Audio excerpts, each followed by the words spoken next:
Okay, so hopefully you've had a little bit of time to just play with that simple sketch and digest it. I know the whole button equals not button thing is a little bit weird.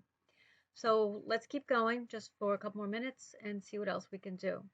So this example here is a little bit more like your homework that you're going to have, which is to have your alien switch it up a little bit on key presses. And it's more similar in the sense of you're going to actually put the shape inside the if statement. So that way in this one, when I'm in my true button, I'm going to get a rectangle. And when I'm in my false, I'll get an ellipse. So in the previous example, we just had those things. We had the shape outside here, and the only thing we were changing with our true or false was the color.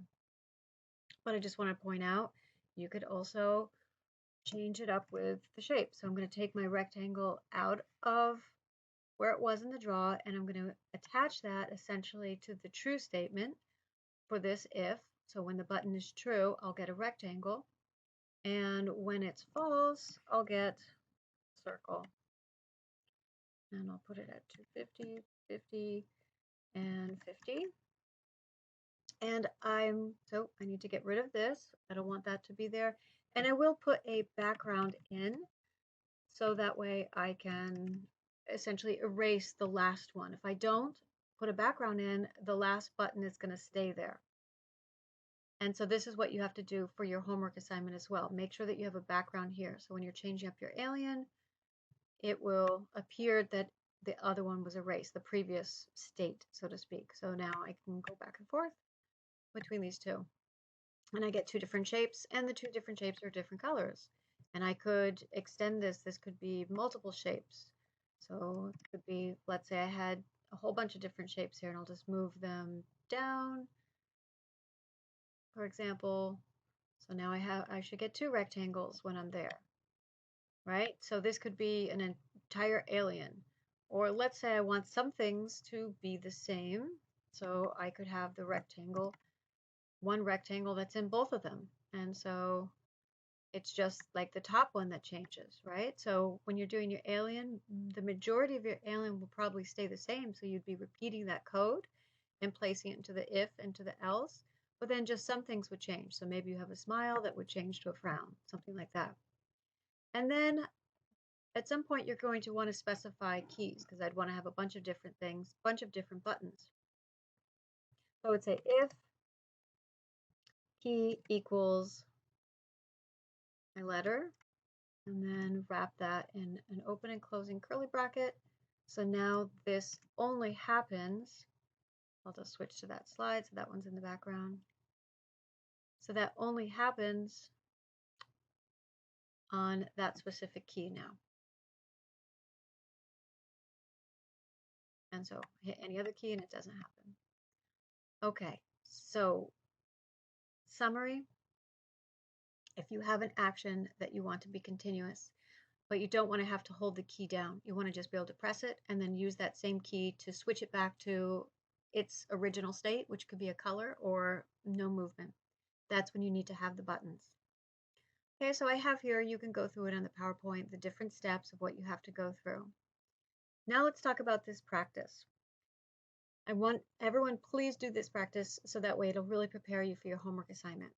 So download the sketch I have on Blackboard, which is called Sky Button Setup. And I have it here.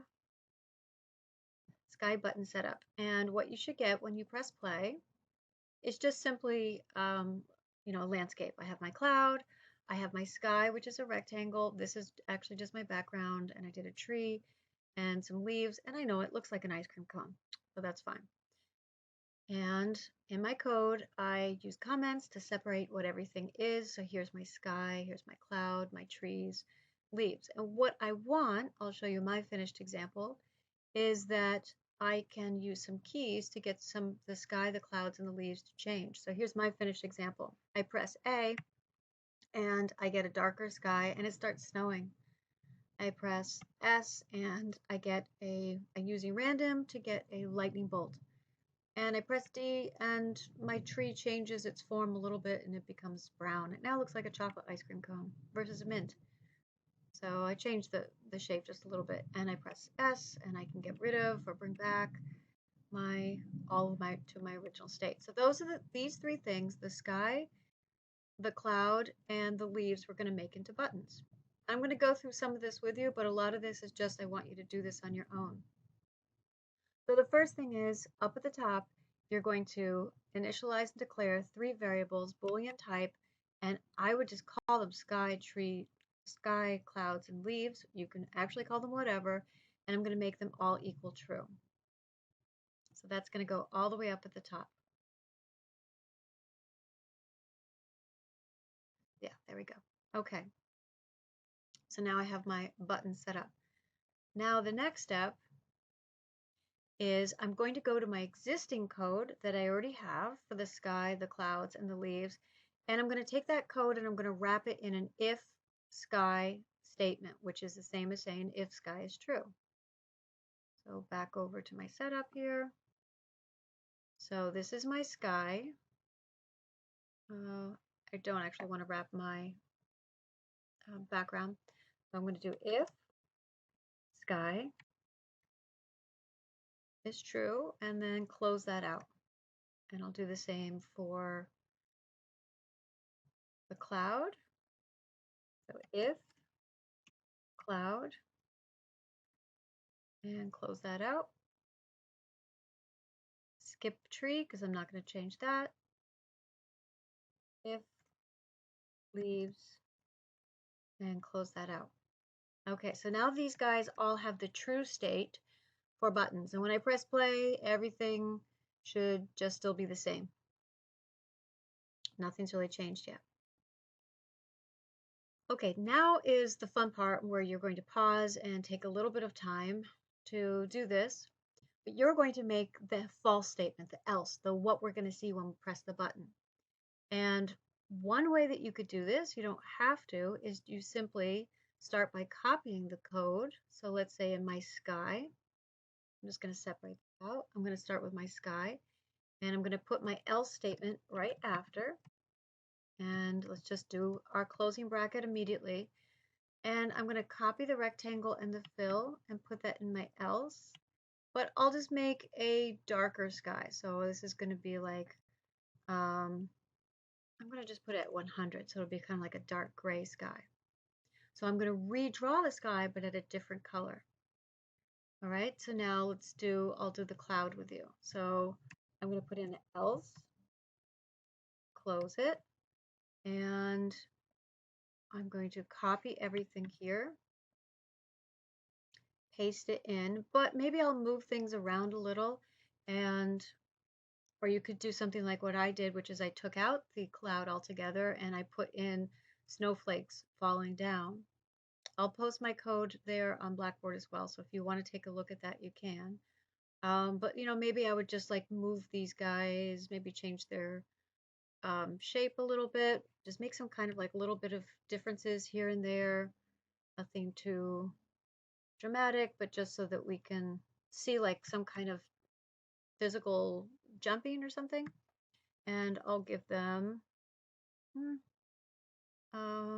yeah, maybe I'll make them kind of reddish. Who knows? Maybe it's a sunset. Okay, so in the true state, they're going to be white clouds, and then in the false state, they're going to be sort of pinkish clouds, and they'll have a little bit different. All right, so I want you to continue and do the same thing with the leaves. You're going to create your else state, and if you want, just copy and paste these and change them around a little bit, or do whatever it is. Do something completely different. Maybe make your leaves triangles or something like that. All right, so pause the video, finish this up, and then come back. Okay, so if you're coming back now, the next thing would be to add all of your key presses.